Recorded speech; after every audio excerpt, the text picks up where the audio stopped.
Good morning, folks. This is John Kogan, the CEO of Performative, the online community for corporate finance, accounting, treasury, and related professionals.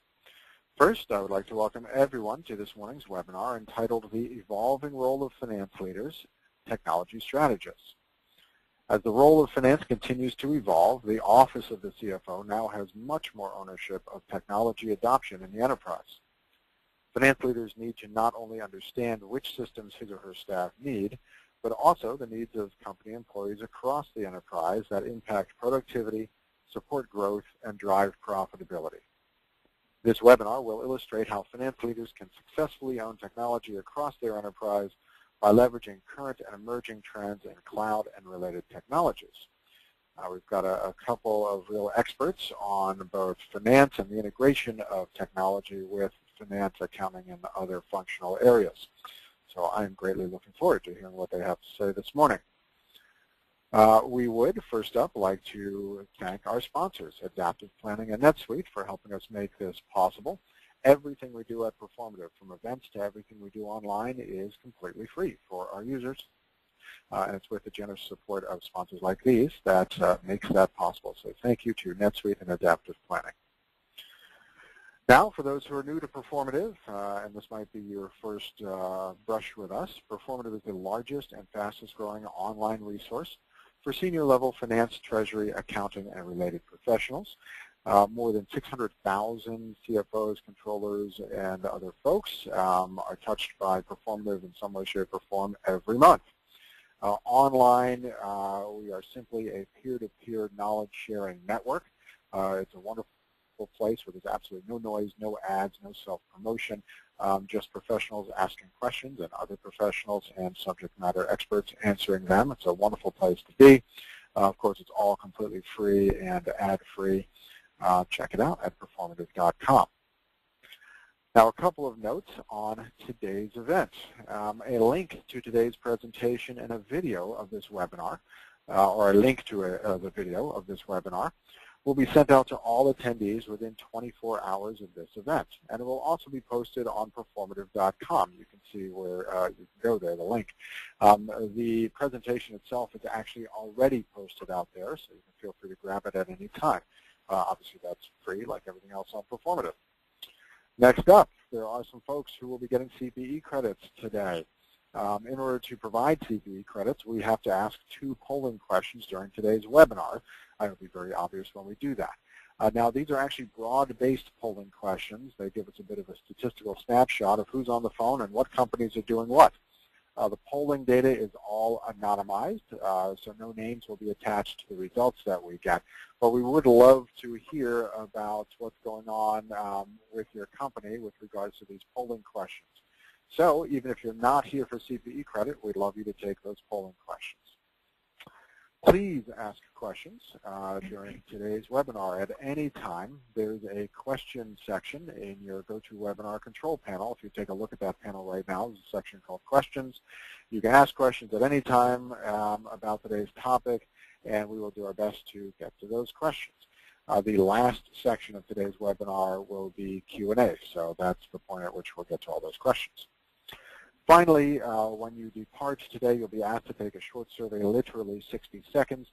We always like to do better the next time and learn what we can be doing to make these more engaging, more educational for our users.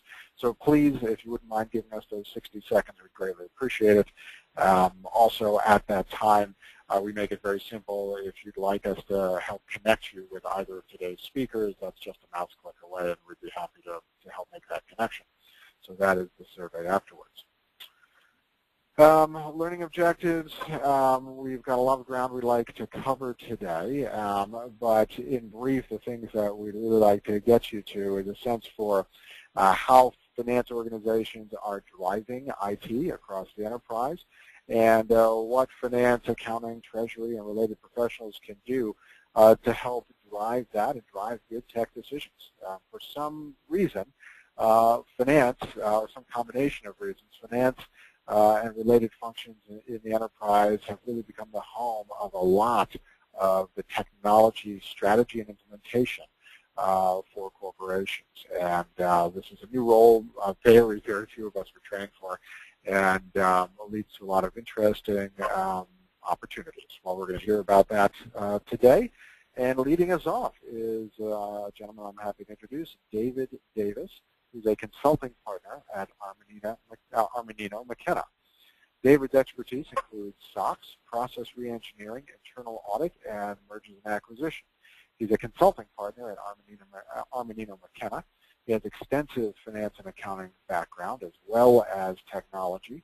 And he's been interim CFO, controller, and many other permanent operational positions before he went to his consulting life. And he's here today to tell us a little bit about owning technology across the organization from the perspective of corporate finance. So David, with that, I'd like to hand it over and let you take it away. Thank you, John. Today we're going to cover a few things. First, I'm going to start with some overview information from a CFO benchmark study that our firm does every year. And then from there, we're going to drive down to some of the key directives to better business leadership around technology. And the last part of it, we'll talk about some pitfalls to avoid.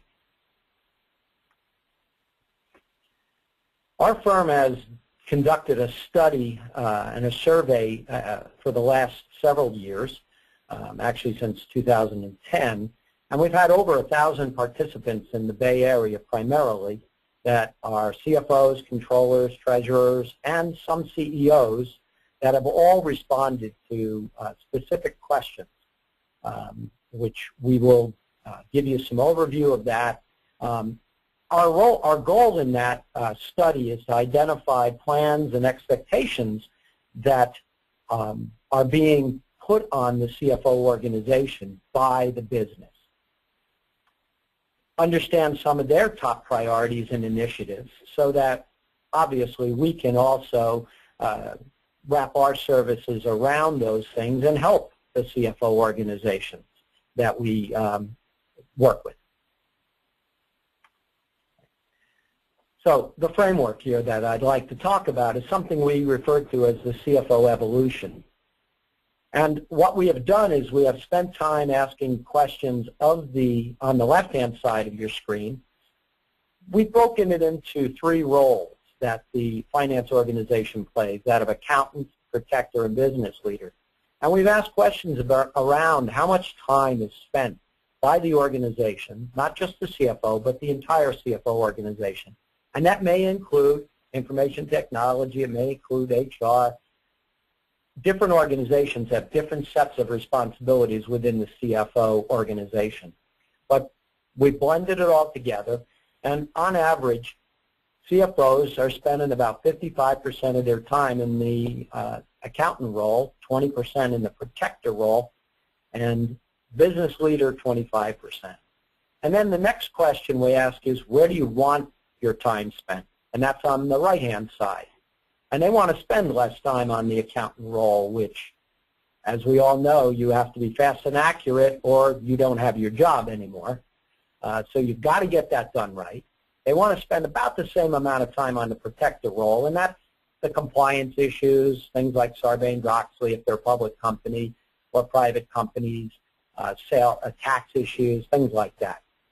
On the last part, they want to spend more time being a business leader and helping be forward-looking and strategic to the organization.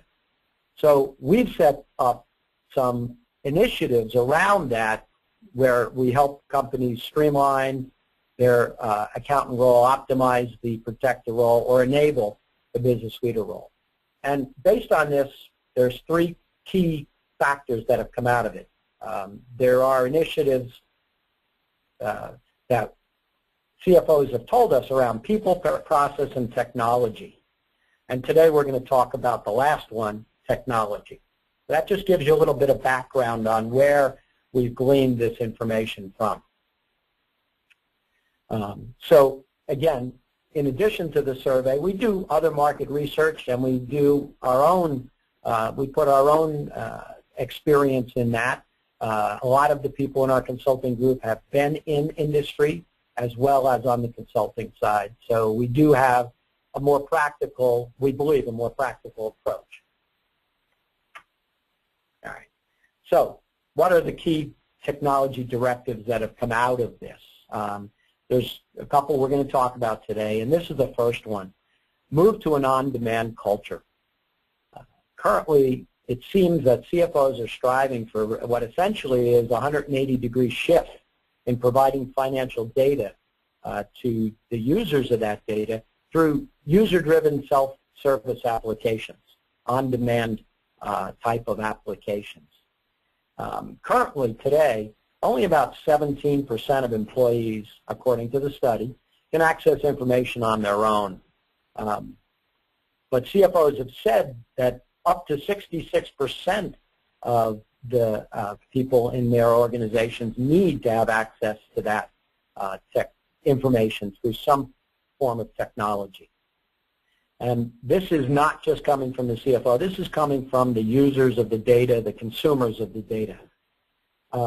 So CFOs have identified this as one of their top challenges to providing effective decision support, even above improving operational processes or improving finance processes, which, as our study has shown over the last couple of years, they have spent a lot of time on that over the last 5 to 10 years, improving those, and now they're looking at other areas where improvements can be made.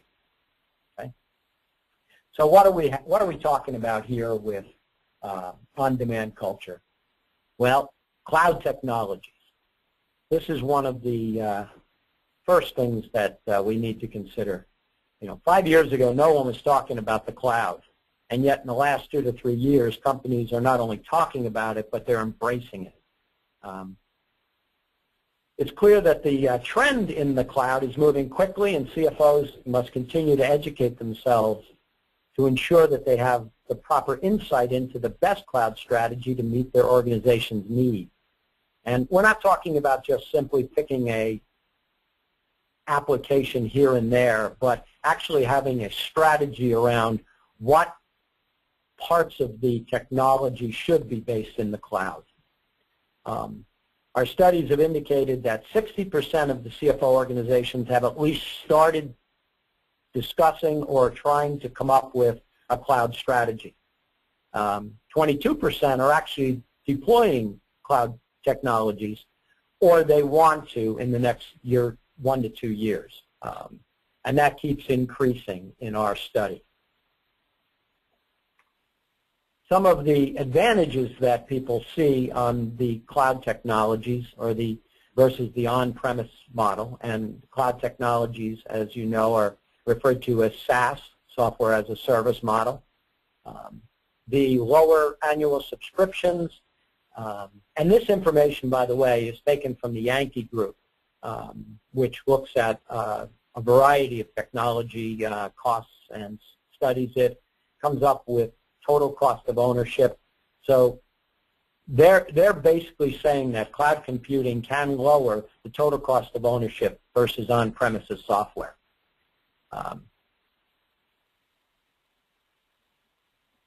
And as with older on-premise software models, most of those larger costs are ongoing and are related to IT maintaining the system. With the cloud technologies, you have someone else maintaining that system. Actually, only what amounts to only about 9% of a company's costs currently for on-premise software pertain to the software licenses themselves. It's all the infrastructure, the training, the upgrading the system that cause the rest of the total cost of ownership. With the cloud, IT is not maintaining that system, so the costs are lower. They're spread over a much larger group of people that are using the cloud technology. So we're finding, in our findings, 71% of the CFOs said they were expanding geographically in the next 3 years, and that helps support moving into cloud models as they deploy in various countries or even just different states where people need access to the information, and it's easier to deploy it in the cloud. So it's an interesting trend. The other strategy on demand that you need to think about is mobile strategy. Very important to the current generation of people moving into the business world. All of our younger people have grown up with smartphones and iPads and tablets of various kinds and laptops. So our study shows 42% of CFO organizations have started or will start in the next couple months to a year discussing and finalizing a mobile strategy. 12% are already deploying mobile technologies, and within the next 6 months, 27% are going to start to consider it to implement over the next year or two. We all have smartphones now, or most people do. Most people are getting email, but what other applications can you access from your mobile technologies? This tells you that you should be thinking about it because your peers are, and if you're not, your organization might fall behind. Businesses can't ignore mobile anymore. People want to consume information on devices they most frequently work on. You know, what can you do to get ahead on that curve? Well, you can start querying the people that are in your organization, finding out what they're doing, how they're using their information, how they'd like to consume that information. We are in a mobile society. People walking around talking on their cell phones was unheard of 15 years ago. And it's coming. It's not when, but if. Backwards. It's not if, it's when. The next thing I'd like to talk about is deploying your most desired technology. And this is very much pointed at the CFO organization itself. More than 60% of the CFOs in our study want to add applications, and two of the biggest ones that support the finance organization. And two of the biggest ones they're looking at are budgeting and forecasting and business intelligence or business discovery technologies. These are all tools now that allow you to support the different strategies that you come up with related to on-demand culture and mobile strategies. And it's also a way to add headcount that can be leveraged by deploying these new technologies. So the key here is that don't be afraid to push your own agenda for some new technologies or applications if you believe they will benefit the business. Some of the CEOs that responded to our survey indicated that they believe their CFOs don't push enough for the technologies and tools the CFO organization needs to be more efficient and productive. So the key takeaway from some of the key people that responded to the survey that you might not think about. Drilling down on that a little bit, let's talk a minute or two about budgeting and forecasting. Currently, we're still seeing spreadsheets as the primary planning technology used by companies, all size companies, from small companies even up to companies with 1,000+ employees.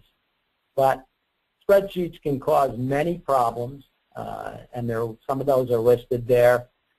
I think the biggest one is always rolling up all the budget when people have made changes in your spreadsheet that you sent out. Just completely frustrating and makes it difficult to roll it out quickly, roll it up quickly and make sure it's all valid.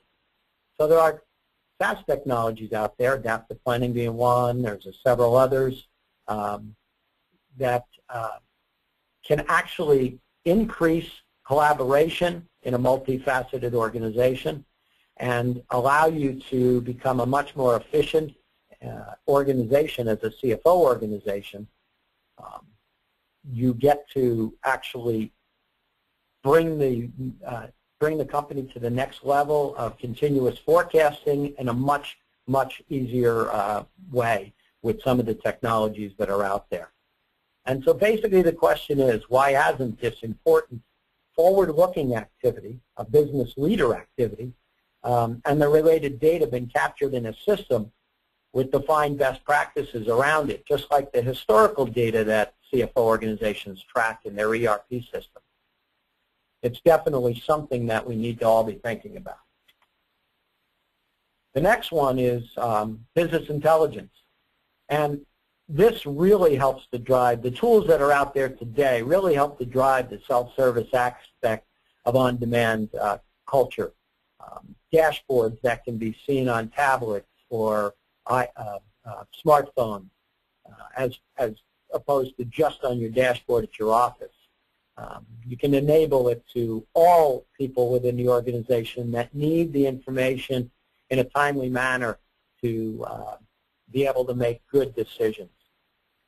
Now, one of the caveats here is you have to be very involved in this. You have to make sure that data is consistent and controlled to some extent by the finance organization. Even though you have to make the data available, it has to be evaluated and monitored as to what information needs to be filtered by accounting so that we don't have 14 different definitions of gross margin, for instance, or net margin, or what's sales versus booking. So those are the things that we have to be very careful of. And as you know, today, a person that wants information on something, they'll just Google it. And next thing you know, you're finding out all kinds of information that you weren't able to find out just a few years ago.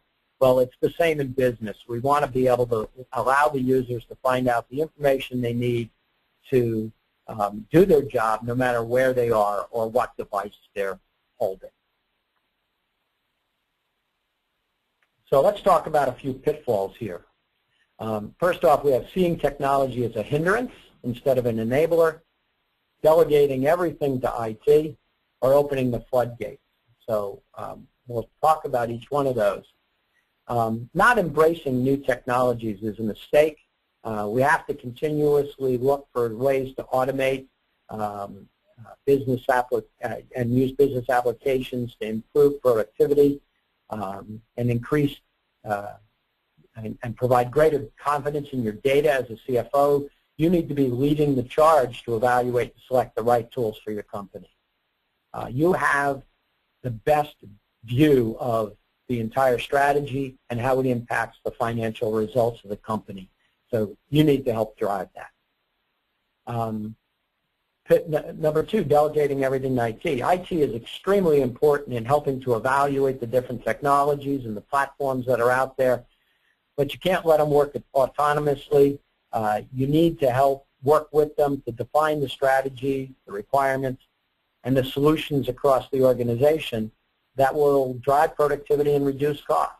So be a leader and work with the technology department on that. The last pitfall is just sort of opening the floodgates and letting people do what they want. Several different departments going out and doing cloud technologies where you could consolidate that into negotiating position. In addition, speaking of negotiating position, the CFOs are usually pretty good negotiators and understand costs. They can help drive those decisions in the right direction and get the best solution for the dollar. Then the CFO is also the protector role, so you know how to make sure we're protecting our internal controls and making sure we're not going off and creating data that winds up in the financial statements that isn't being evaluated properly. And I mentioned earlier to make sure definitions around certain things like gross margin or net margin are all defined and consistent across the organization. So those are some of the things that as the CFO organization we have to be careful of.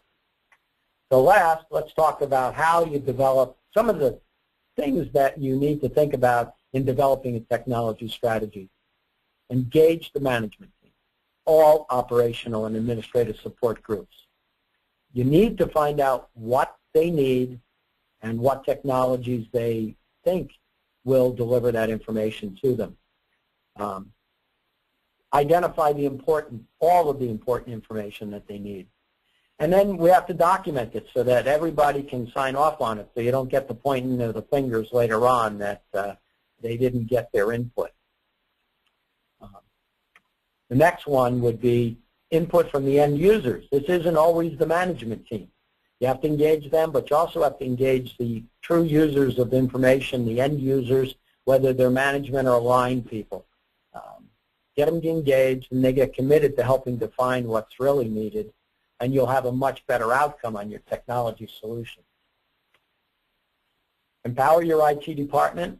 We mentioned this earlier. Have them analyze and help make the technology decision that will support the information needs for the company and the right strategy on that technology. And think about what's coming in a year or 2 or 3, not just what's there today.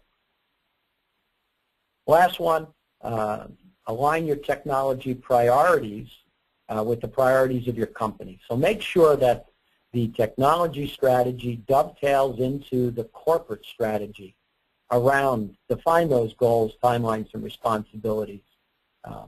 And so basically, execute that strategy, be the leader of the CFO organization to take both the company and your own organization to the next level. Thank you very much for your time. I'll turn it back over to John. That's great. Thank you very much, David. Great job there. And what we're going to do before we hop to the next presentation is we have the first of our 2 polling questions. I'm going to go ahead and launch that right now. As I mentioned before, if you're here for CPE credit, you really need to take these polling questions that we'll be putting out there today. But even if you're not here for CPE, these very broad-based questions, we'd like to just get a statistical snapshot, see who's doing what, and it takes just a few seconds to answer this question, which is about which organization, quote, owns finance and accounting technology at your company. Is it IT, the finance organization, accounting, or someone else? And we will revisit this in our second poll during the Q&A just to see where your peers are weighing in on this. I'll also take this moment to remind you to ask questions as we go. We've got a few questions queued up, but if you have any question at any time that you'd like either David or Tom Kelly, who I'll introduce in a moment, to address when we get to the Q&A section here at the end of the webinar, please feel free to ask that question. At this point, I'm going to go ahead and close down the polling question, and it's my pleasure to introduce our next speaker, Tom Kelly, who's Managing Director at T. Edward, Inc. As the Managing Director of T. Edward, Tom serves as a strategic partner and CFO and CIO for several companies.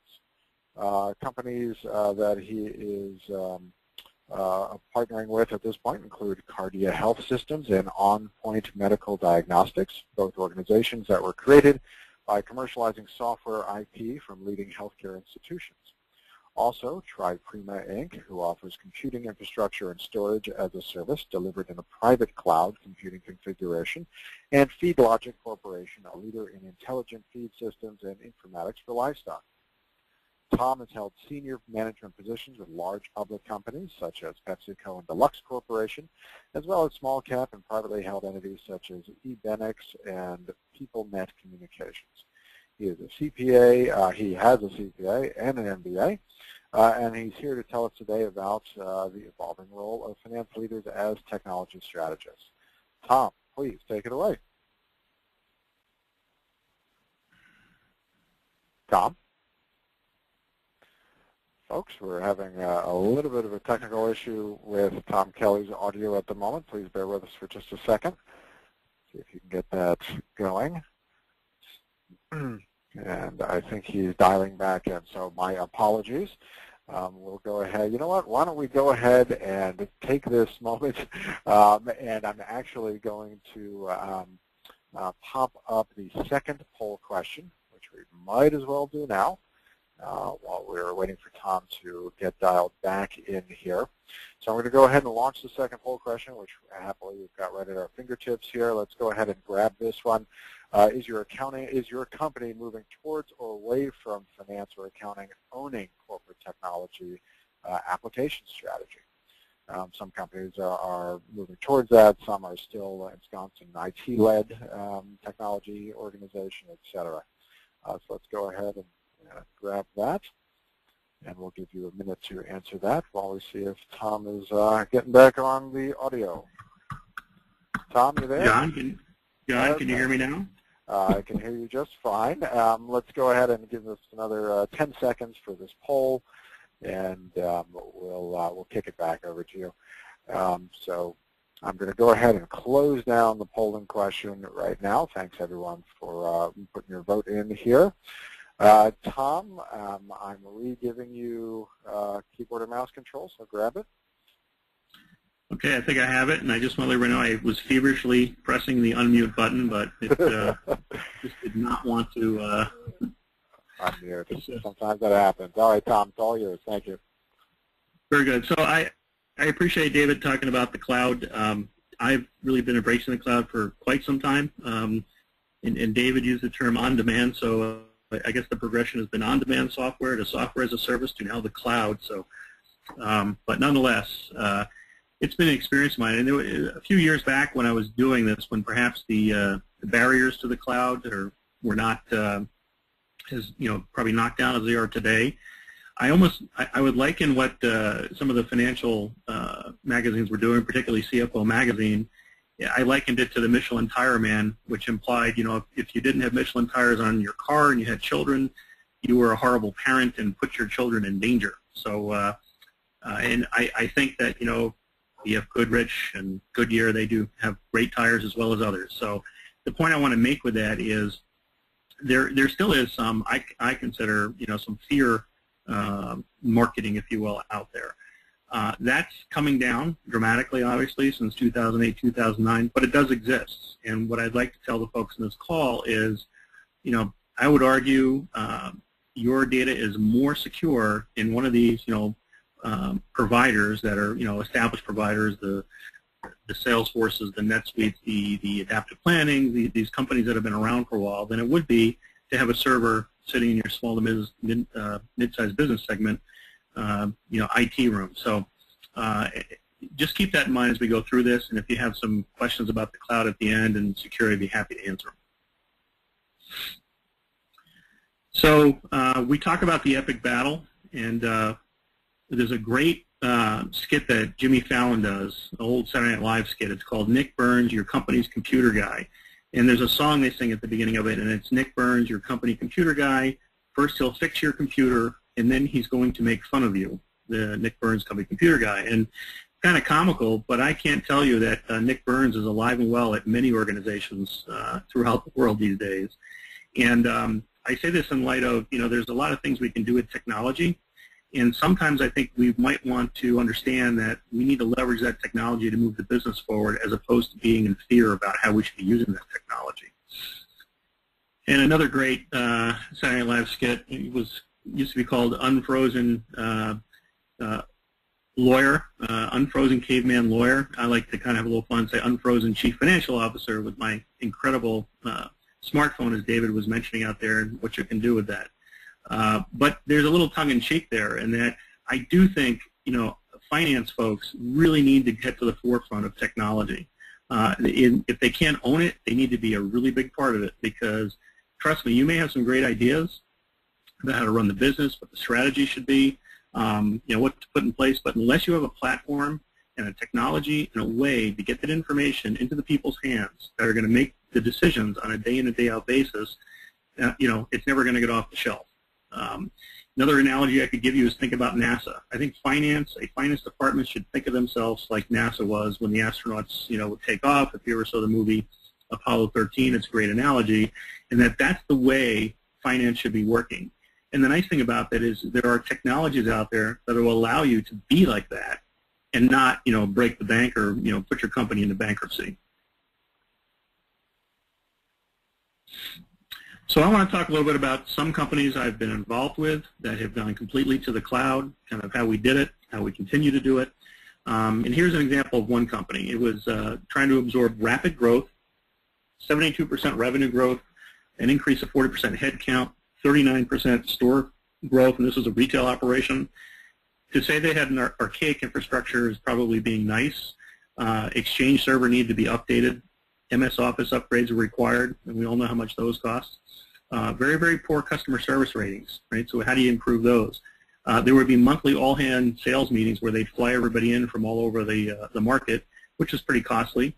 Needed some type of project management software.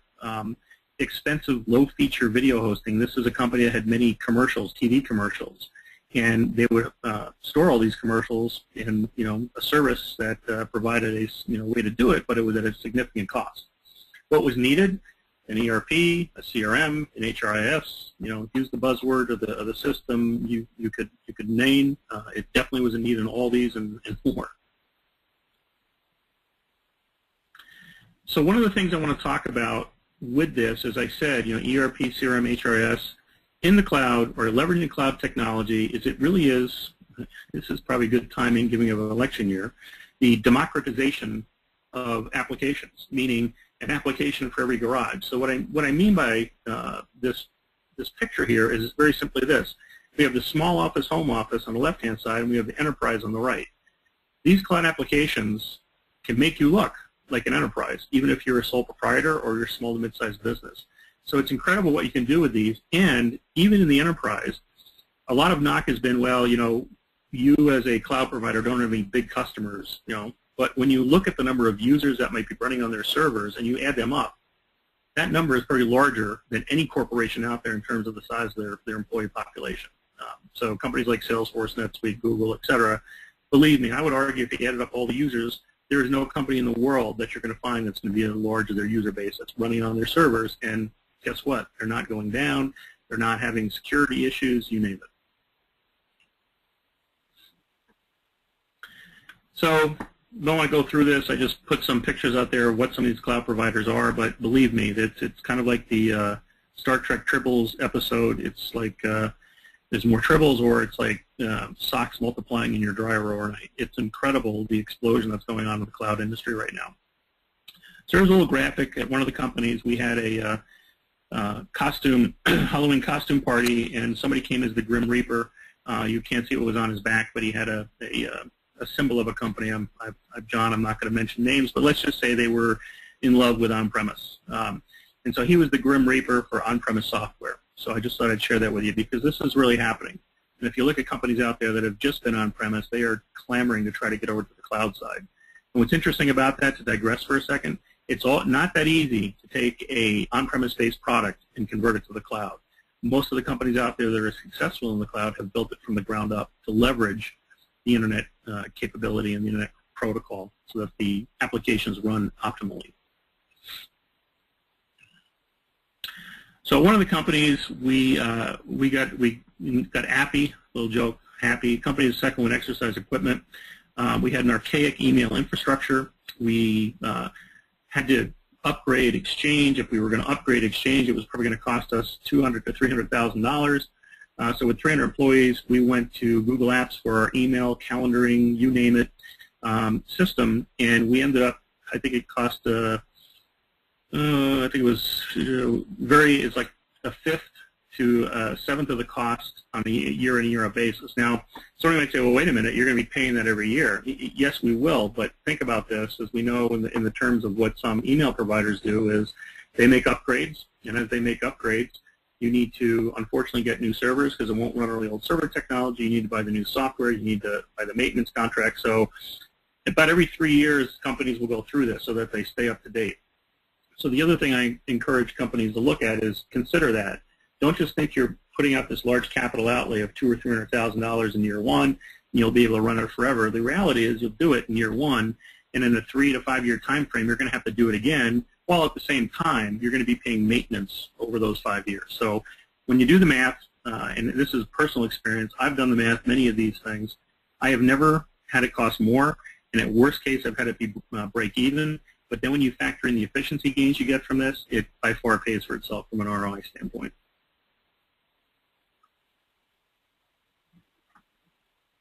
So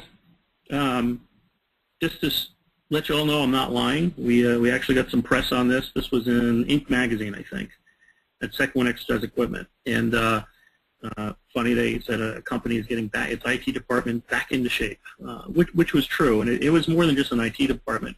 But I want to call your attention to the chart on the right. This is 2007, which was the as-is, and then 2009 was after we had gone live. So what we're missing in there are some big savings that we achieved, right?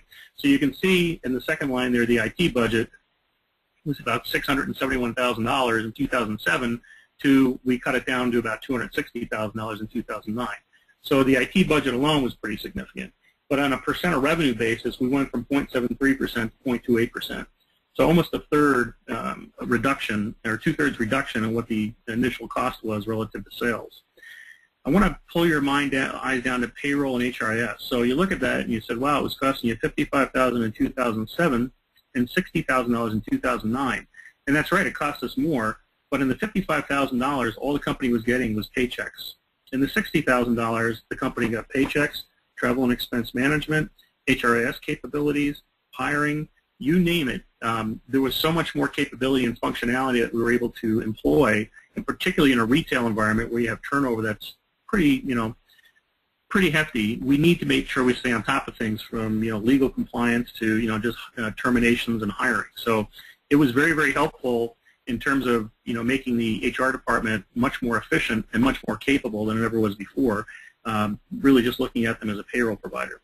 If you go down and you look at the email system, you see it was $12,000 on an annual basis in 2007 and $26,000 in 2009. You might say, well, wait a minute, it's going up again. What's going on there? Unfortunately, that was the Google Apps cost, and then obviously the company almost doubled through 2009. What we're missing there, though, is there was about a $300,000 savings because we didn't have to go out and buy the Exchange server, buy the new software, buy the maintenance agreement, etc. So another interesting thing that came up is when you do go to something like a Google Apps, I don't have to use Microsoft anymore. So in the past, every machine that was being sent out to the store was fully loaded with Microsoft products, Microsoft Office, etc. Didn't have to do that anymore. All we needed to do now is we just really needed to send out a terminal that had internet access. And now folks at the store level could access the application products that resided in Google Apps that do basically, I would say, for the most part, what everybody needs. If it was a heavy number cruncher like the folks in finance, yes, you would still need Excel. If it was somebody who was doing presentations, you may still need PowerPoint or whatever other option that's out there. But the point I want to make there is it was a significant cost savings when you factor that across 100 stores. So all in all, going to the cloud for this organization did several things for it. Not only it saved money, which is obvious, but it also drove productivity. Collaboration was increased, so store managers could have a store calendar as to who was going to be in store when and share it with everybody else. In-store traffic, people were doing it manually, and we had a chart that you could look at every day to see what the in-store traffic was. So people would start getting creative about it and all. Another thing that was very interesting with this talks to the videos I told you about. And we were able to take all the videos that we were hosting for, I think it was about $10,000 a month, and we were able to put them all within Google Apps in the video component that they provide there. And it was all part of the cost there, so we didn't have to pay anymore. So again, significant cost savings. But then something else came out. And what we found in customer support is we were getting these bad ratings. People would call in because their belt wasn't working, or the belt on the treadmill. We could literally give them a login. They could go and look at the video, and they can almost fix it themselves.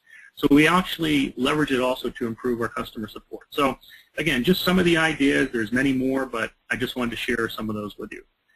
And so was it a one-trick pony? No, it wasn't a one-trick pony, because I've done this again with the help of teams at these companies and getting them completely into the cloud. So the point I want to make about this is what was done was not a one-time thing. It wasn't unique because it was a retail company. What was interesting is it's repeatable. You're able to do this, and the thing I want to point out is I'm talking about a retail company in the first slide here. These are all high-tech medical companies. Cardia Health takes images of your heart over the internet. So you could there's a pretty big expanse in between there. And then another company which you don't see here is called FeedLogic, and really what they do is they use technology to feed pigs. And if you've ever been in a pig barn, you can feel my pain. But the point there is this fits companies. You're not so unique that you can't embrace the cloud and computing options that are out there. Challenges, hey, there's always going to be challenges. Anytime you're going to change something, we're all human. You know, who moved my cheese? You know, whatever the book you've read or person you've sought on this. But one of the nice things about the internet is, in this day and time, you know, I usually ask people who's ever bought something on Amazon, who's on LinkedIn, who does Facebook. You know, the hands just go up. You can actually leverage the internet to help you with the training. And a lot of these companies have very, very good help files where you actually might be able to mitigate the training or make the training, you know, as David mentioned, on demand. So not only can you get these people to go out there and they want to get their data, but let's just say they want to do something a little bit different. Maybe they want to write a different report or look at information differently. If they have the, you know, clearance and all to do that, you can almost provide them with the tools to do it. And here's the nice thing about it. They can do it without messing up the system. So they can't configure things. They can't change how the system was provisioned. But what they can do is they can go out there and build a report on the screen, look at it, and test it out and see if they like it. So it's also a nice way to encourage folks within the organization to collaborate, to do things differently, and not just wait on finance to be the only ones that can provide them with this information. You're providing them with the tool set now. You're, I guess for lack of a better term, you're teaching people how to fish. So I love this quote from Good to Great, Jim Collins. It says, "The real truth to greatness, it turns out, requires simplicity and diligence. It requires clarity, not instant illumination. What is vital is to eliminate the extraneous distractions." So many of these cloud providers, what you're going to find is they are focused. So in other words, they're not trying to boil the ocean. They may be just focused on budgeting, planning, and forecasting.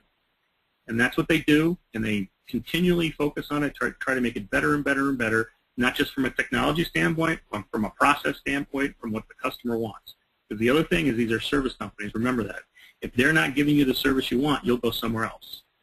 Now, the other question I get about that is this. Well, I'm going to have all these systems. You know, how do I put them together and everything?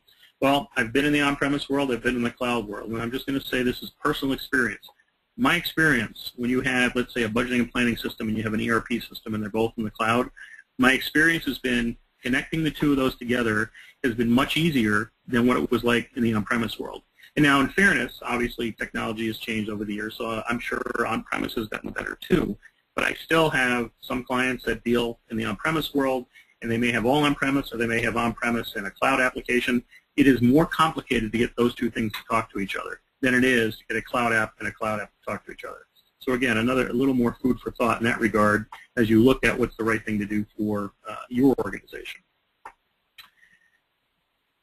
So I shouldn't use screen build on GoToMeeting, right, John? So as this comes in, right there we go. So this is kind of an idea of, this is just one company, and this is the structure that we set in place. They wanted to use LogMeIn for customer support so they can see what's going on in their customer computers and go on their work around. They wanted to use a thing to help them with corporate governance, so cap tables, minute books, things of that nature. Obviously, they needed payroll. The point I'm trying to make here is you can snap these things together, and guess what? Let's say there's a better mousetrap that comes out than LogMeIn. Maybe it's more cost-effective or it has better features. You'd be surprised at how easily it is to snap one offering out and one offering in. And yes, there is a learning curve. You know, I would not say there's not, but it is internet-based. And one of the things you will find with these applications is they are somewhat familiar in terms of the interface and how you're working with it. So even though it might be a new company with a new offering and maybe more functionality, the users will find it's a little bit easier to work with.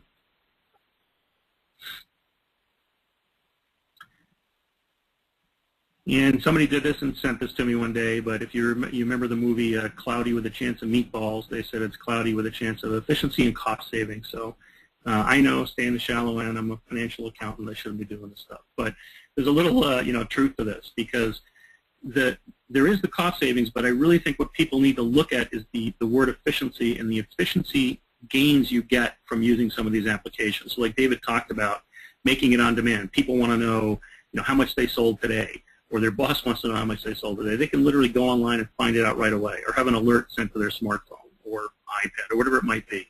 So the ability to become more nimble as an organization is pretty profound in what these things can do. And with that, I will turn it back over to my friend John. Fantastic. Thanks, Tom. That was great. Appreciate those insights and real-world examples. We did our polling question, our second polling question earlier, so we'll skip right past that and get into the Q&A. And actually, maybe what we'll do is we'll start the Q&A by taking a look at the polling questions and see where everyone sits on the call. So the first polling question was, what organization owns finance technology at your company? 17% IT. Now, when I was back in finance at Allied Signal and Cisco and Cardinal Health, et cetera, that was IT probably owned 90% plus. So it's interesting to see finance and accounting owning a tremendous amount, north of the 80% of the technology. I wonder what that other 1% represents. David, are you surprised by what you see in this poll? No, actually, I'm not. As I said, we're, well, being in the Bay Area, a hotbed of technology, along with some other hot spots in the country, you get a little more enlightened finance executives because they're constantly working with or being part of a technology company. So they seem to be adapting quicker around here. As we bifurcate our or stratify our population of people we talk to in our studies, we see as you get a little further away from Silicon Valley, a little less of that, but in the Valley, we have a significant number of clients that have got cloud technology and mobile, CFOs that are accessing their cloud solution and approving in journal entries or controllers that are approving journal entries while they're on the road and traveling. So I'm not surprised to see this. And actually, just for the folks who are listening in, the audience that we have on today is a nationwide U.S. Audience, and we've got a lot of public companies as well as private. This is those are interesting numbers. Tom, anything you want to chime in with there before we move to the next poll? Yeah, one thing I would say is maybe they don't have finance owning it, but what I am seeing leaders do is they're saying, okay, finance and IT, you folks are going to go work together because I want to make sure it's going to be cost effective, and I want to make sure that the efficiency is going to be there. And what I found, a couple of my colleagues, is they're not just focusing on the cost, so they're starting to look at what the efficiency gains might be, the impact it may have on cost savings or operational improvements or even revenue gains. So maybe not a direct line, but definitely a dotted or shared line. Interesting. Okay. Let's go ahead and hop into the second poll question and share that out real quick. So the second question was, is your company moving towards or away from finance and accounting owning corporate technology application strategies? So that's a little broader question. And about a quarter say finance already owns it lock, stock, and barrel. And there's a 2-to-1 trend towards, and no change from a few years ago. So some folks are sitting steady, and those are probably more IT-led organizations. Tom, any comments on this result? No, when I see the word away, only 12%, it's interesting. What I'd wonder about that is, what did they own before and why are they moving away? And one of the things I might take from that correlation is that sometimes on-premise operating environments are overly complex. Where you really do need somebody who's steeped in technology architecture to understand. So surprising, but maybe the companies should look at take an internal look and say, wait a minute, maybe we need to decrease the complexity. Well, that is interesting. It points to one of our questions, which I'll ask to David here to get the Q&A going. There are a dizzying number of applications available out there in the cloud, and how do finance organizations and related organizations, accounting, treasury, et cetera, how can you even hope to stay on top of all of these developments and all of the new tools? Don't we perhaps need strategic IT folks more than ever before, even if we need desktop support and server management less? How are you seeing companies deal with this very rapid proliferation of technology? Well, yes, you still do need IT organizations, but you need them to be focused on sorting through the technologies that are out there. At the same time that you're defining the requirements and the information needs of the organization so that you can support the research being done by the IT organization or IT strategist, if you want to call it that, who's evaluating which technologies out there actually provide the application functionality and data that the users need. So it's a collaborative effort. There's nowhere do we think IT organizations aren't needed, nor do we think finance can do it by themselves. It's got to be a collaborative effort. Tom, thank you. Thank you. Now, Tom, interesting given the example, the company that ended up in the Inc. magazine, they drove, it seemed, their IT expenses from something to nothing. And I know a lot of companies that are driving their IT expenses to nothing, but that begs the question then, if finance is really owning all of this technology in their own space, much less across the enterprise, how do you stay on top of all of the trends and new capabilities that are available to you?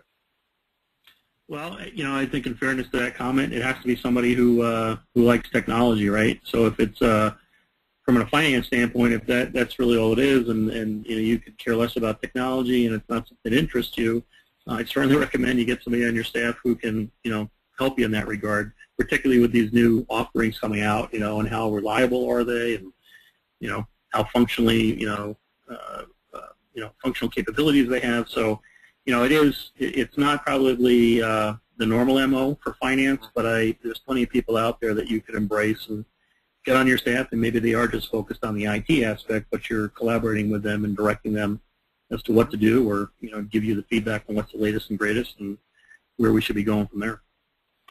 Thank you. David, are you seeing much sort of defensiveness out of IT organizations, turf protection when it comes to decisions to stay on-premise versus move into the cloud? Do they feel like they're losing something if their company is moving away from their org being the central technology providers of the company? Yes, we see some of that. What we're seeing more of, though, is CIOs that are enlightened and realize that they can help lead that charge, that they don't need large organizations to manage, that they can manage applications and data in the cloud and be just as important to the organization, especially around helping set the strategy. Mm-hmm. That's an interesting case of, clearly tech organizations within enterprises are shrinking these days. But what they are doing still is probably more important than ever. Tom, do you see any of this IT defensiveness? And if so, what can the finance organization do to ameliorate that? It's kind of been consistent with what we've been talking about with the cloud, where, in 5 years ago, there was a lot of defensiveness, almost fear, scaring the daylights out of the people in terms of, if you go to the cloud, here's what's going to happen. To the point now where, as David mentioned, some of the CIOs are getting smart, and they're recognizing that, I'm going to manage a vendor, and I'm going to beat that vendor over the head if they don't deliver the service I want, as opposed to me having to manage 10 or 12 people. It makes the CIO, I think, a heck of a lot more effective, and frankly, if they pick the right vendors, the CIO is going to be looked upon very favorably within the organization. Right. Time for one last really quick question. Tom, how would you describe the risk management trade-offs between on-premise and cloud? I guess very quickly, it's kind of what I alluded to earlier. I really think you need to look at your own internal infrastructure, and I'd ask you to, tell me how much your IT department, what's their uptime in terms of your email system. I guarantee you it's nowhere near 995, which is what the minimum that these cloud providers provide. And when you think about security, they're all SES70 Type 2 compliant. They have, if you're in compliance with the credit cards, if you're a credit card processor, on down the line. It's almost when companies are outsourcing manufacturing. Let the experts do it. If you're looking at hearts or feeding pigs, focus on making sure you get the right prognosis for the heart, or those pigs are fat, dumb, and happy. Amen to that. Okay, with that, we are at the end of our webinar. I do have a couple of other things to run through really quickly before we let everyone go. Number one, first off, great thanks to David and Tom for your time and insight today. We really appreciate that you came to share all that knowledge. And to the audience out there, David and Tom have been doing finance, accounting, and related things as professionals for many, many years, and now they're both consultants, and they see a lot of what's going on at the vanguard of the meeting of finance and technology. It's great to have a window into that. So thanks today, gentlemen. Really appreciate that. You're welcome.